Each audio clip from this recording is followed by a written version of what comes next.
Eti lawyer me pa chewo. Se na me ti de course Friday nyina ne se. Eyirum mienu ni nyina no aban age atom my lady age atom se omo mienu ni nyina eye ye papa lumba eyirenom eti omo mienu ni nyina enko na om koye yienom but wo kasa wo se ebusua ene ekyede obeye kuna eti sesi ano ye mame akosua sewa wo so okọ ebusua wo back anase court ewie ne no ano no court ne stress si ano odobroni oye madam akusa sewa oye osi oyere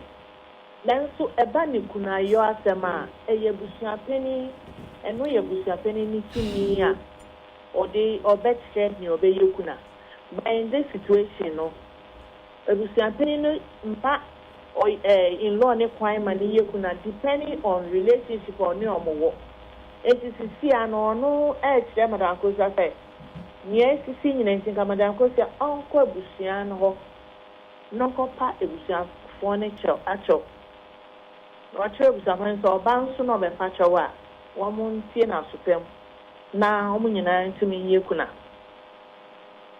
o court ne ka so mo ye yire no ba court na nka se wan shefe wan shebusa feni se omo mbra na o meye kuna dodo dedi o se ba kuna yo eni eyi yo asema eno ye ebusua na asem nti ombra no me apologize to the busiano ne busiano so njintum na omeye kuna ba odobro ni de oye ono so oye. Okay, counsel. Yes madam, if I check be dawase yes madam wase yeah me sure pa any counsel Fati lawyer Fati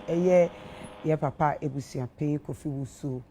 AK Tupac ne lawyer na ye ne no edi enkomo no